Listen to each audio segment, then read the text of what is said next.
Mazuma TV, what's going on, y'all? Shout out to Mazuma Nation. Shout out to the Mazuma Mob. We in the building as always, man. What's going on, y'all? Hope everybody's having a blessed, beautiful, positive, productive day. On my way to go get it as always, man. I hope y'all doing the same. On the road to 1K, man. We almost there, baby. I think we had like 919 subscribers, 920 around there. So, man, we gonna keep going. We almost there. You know what I'm saying? I wanted to accomplish this by the end of the year, but how the way it's looking, man, with how the nation been giving it up, I think we could accomplish this by the end of October, man. So shout out to y'all, man. I appreciate it. What I want to talk about today is the fight that has just been announced. It is official after a lot of back and forth, and that is Devin the Dream Haney versus Regis Prograis. That's going down December 9th out in San Francisco, close to where Devin Haney is from, out in the Bay. You know what I'm saying? So it's a great fight, man. It's a fight that's been talked about for a long time. They've been having a lot of back and forth, a lot of words being exchanged, man. Regis don't really like Devin Haney, you could tell. And he's been talking some cash shit, man. Some cash shit. Especially that promo that Matchroom just put up. He was saying how he really got it from the gutter, and Devin Haney he done had a silver spoon in his mouth his whole career. Everything done been catered to him and shit like that. And he talking about it's gonna be a massacre, all this crazy stuff. And Devin Haney just talking about, yo, listen, that WBC title mine. You know what I'm saying? There's levels, all that stuff. So they this build up gonna be pretty dope, man. They got a lot of time to build up the fight.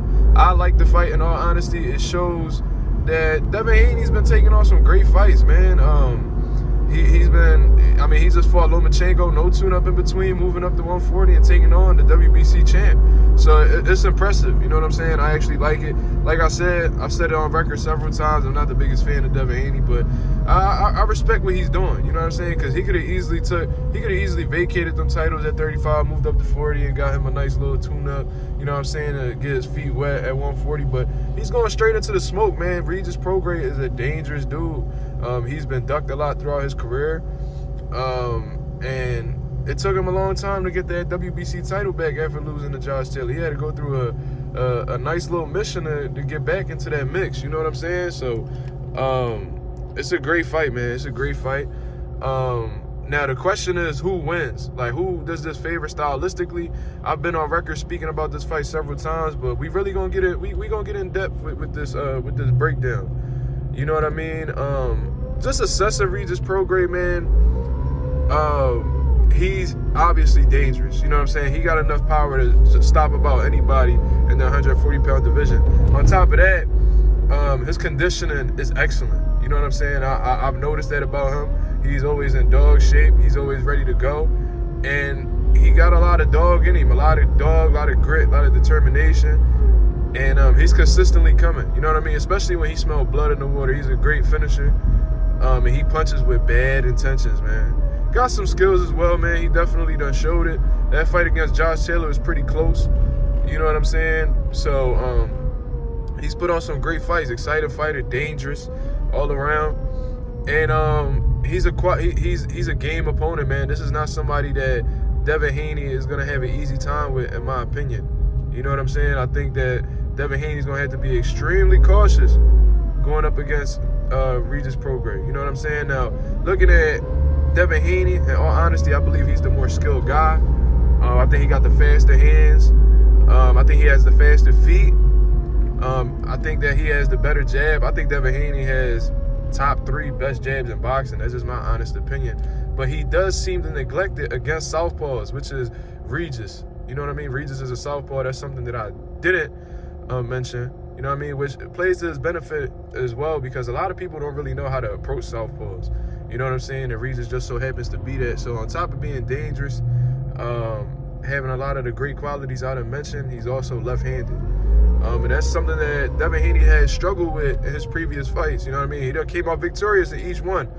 But his jab is less effective against southpaws than orthodox fighters.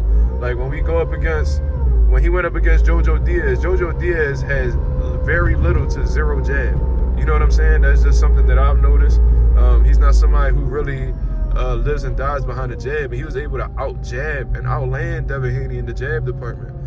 So it's definitely some adjustments that need to be made for Devin Haney going into this camp. He has to find a way to get more comfortable with using his jab against southpaw opponents. You know what I'm saying? Especially for future reference when he's going up against the Shakur Stevensons and Gervonta Davises, who are also southpaws. You know what I'm saying? So, yeah, so that's something that I've noticed with Devin Haney. Now, I honestly believe Devin Haney is going to win this fight. I just feel like he's going to outbox Regis Prograis. I feel like Regis is although he is in great shape, he has great conditioning, I do feel like he's economical. I think that he takes his time, you know what I mean? And I think he lacks in the speed department as well in comparison to Devin Haney. I think Devin Haney's hand speed, overall speed, when it comes to the hands, the feet, you know what I'm saying? I just think that that's going to give Regis a lot of problems. I think Regis is going to have trouble setting his feet the entire time. However, there are times where Devin Haney does get into like 50-50 exchanges. You know what I'm saying? He does get himself into 50-50 exchanges. And I feel like that's something that he really needs to avoid going up against Regis Prograis. You know what I'm saying? He can't afford to get into any exchanges like he did against Jorge Linares when he got rocked and stuff like that, because if he gets hurt, you know what I mean? Regis is a bigger man. I think he's a harder puncher than Linares, in all honesty. So it might be more devastating. You know what I mean? And we don't know exactly where Devin Haney's punch resistance is going to hold up at 140 pounds. You know what I'm saying? Because these dudes at 140 are just as big as him. You know what I mean? So bigger dudes at 135 punching harder. Obviously, the more you go up in weight. So I think that he needs to avoid 50-50 exchanges at all times. I think he needs to have Regis out of position this entire fight. You know what I'm saying? He has to have him in a situation where he's constantly off balance. You know what I mean? And how is he going to be able to do that? He's going to have to implement a lot of feints into this fight. He's going to have to constantly throw him off, punch right off of the feints. Feint with his foot feints, you know what I'm saying? Feints with his jab, coming over with the right hand, taking half steps back when Regis tries to come forward. You know what I mean? Just constantly be out of range. So even if Regis were to hit you with a shot, it won't be flush. You know what I mean? Because if he going straight back or something, and Regis is able to land the shot, because he was able to like get off of the line a little bit, like able to get out of range a little bit, that shot won't be as devastating. I just think that Devin Haney foot movement is going to be very important to his victory in this fight. You know what I mean? I think it's going to be extremely important. He's going to have to use his feet the entire 12 rounds. That's what I think. You know what I'm saying? So that's my overall thoughts on the situation, man. It's a great fight. I actually look forward to seeing it December 9th, man. 2023 in boxing has been consistently blessing us. Especially in December, we ending this shit off with a bang as well, man. 2023 has been really good to us, but I obviously have Devin Haney winning. I've said this on record several times. I think he's going to get a clear, unanimous decision over Regis Prograis because of the things that Regis lacks. You know what I'm saying? I think it just plays into Devin Haney's favor, in all honesty. But we shall see, man. Regis is dangerous. He can land a shot at any given moment and could change the whole dynamic of the fight. But until then, we just have to wait and see, man. That's my overall take on the situation. Y'all let me know what y'all think in the comments below.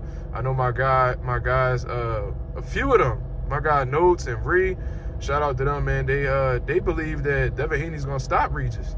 You know what I'm saying? I highly disagree with that. I really doubt that's gonna happen, but I do think he's gonna win convincingly. Let me know what y'all think in the comments below. What's your thoughts? Just let me know what y'all think overall, man. On the road to 1K, man. Thank you guys so much for tuning in. This is Mazuma TV. Shout out to Mazuma Nation and the Mazuma Mob. We out of here, man. Peace.